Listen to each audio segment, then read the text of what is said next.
Salut à tous, bienvenue dans un nouvel épisode. Aujourd'hui, ça va être le premier épisode d'une série sur les basiques de Figma. Nous allons voir les bases des composants, comment ils peuvent être un atout puissant au niveau du web design. Et une des raisons pour laquelle il faut abandonner Photoshop pour le web design. Bon, ça ne veut pas dire qu'on n'en a pas forcément besoin pour d'autres choses, Photoshop. Photoshop, on en a quand même besoin au niveau de la retouche photo et autres.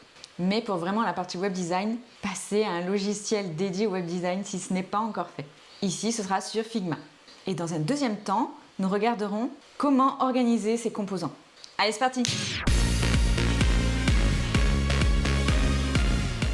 Alors déjà, nous allons voir comment créer un composant. Create Component. Vous sélectionnez vos deux calques, clic droit, vous avez Create Component. Ou alors, deuxième manière, faites Create Component en cliquant sur l'icône tout en haut. Et là, vous voyez que vous avez les petits losanges qui montrent que vous avez créé un composant. Maintenant, comment créer des copies de ces composants, c'est-à-dire que l'on va créer des instances. Première façon, en faisant CTRL-D ou Commande-D, ensuite vous faites glisser, mettez sur le côté. On voit bien du coup que l'on a créé une instance, on voit un losange avec juste un trait vide et votre élément du coup master avec les 4 petits losanges. Vous avez une autre manière de faire des copies, vous maintenez la touche Alt et ensuite vous faites glisser. Et hop, Alt, Alt, et vous en avez plusieurs. Et enfin, au niveau de la copie, le classique CTRL-C, CTRL-V. On va voir au niveau du comportement. Quel est l'intérêt? Là, par exemple, on change la couleur de l'élément master et ça change la couleur des deux en même temps. Maintenant, si vous voulez modifier juste les instances, juste une instance, donc là, c'est possible. Vous avez la possibilité du coup de changer la couleur, de changer la fonte, le type de typo, la graisse. On peut rajouter un effet sur le bouton avec une ombre, on peut rajouter un border, on peut modifier la largeur du bouton, la taille du bouton, la taille du texte. Voilà pour les choses que l'on peut modifier au niveau des instances. On va revenir en arrière et faire un reset, ce qui est bien pratique. Du coup, on reprend les propriétés du bouton master, du composant master. Donc on fait reset override pour revenir aux mêmes propriétés que notre élément master, notre composant master. On peut aussi détacher notre instance dans la colonne de droite et avec clic droit également. Si par exemple, il vous arrivait d'effacer votre élément master, vous pouvez, à partir de votre instance, restaurer votre élément master, votre composant master, dans la colonne de droite. Maintenant, on va voir si vous diminuez par exemple la largeur d'un rectangle à l'intérieur de votre composant master.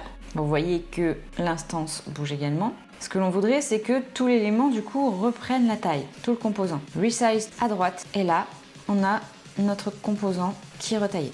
Dans cette seconde partie, on va voir comment organiser les composants. Donc là, vous avez deux types de boutons, un primaire, un secondaire et une carte. On retrouve ces trois composants en cliquant sur Assets. Grâce à Assets, on retrouve tous les composants que l'on a sur un projet. Là, c'est super pratique. Là, je vais créer une frame et mettre par exemple mes deux boutons à l'intérieur.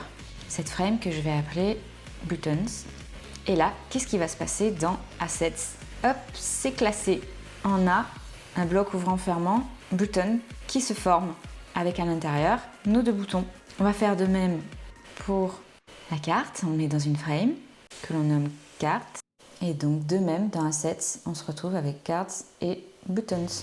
Pour pouvoir classer du coup nos composants, là c'est super pratique une fois qu'on a beaucoup de boutons, qu'on a beaucoup d'éléments. Maintenant, on va dupliquer une page pour avoir par exemple un thème violet et un thème bleu. Blue theme, par exemple pour nos boutons. On a nos boutons bleus.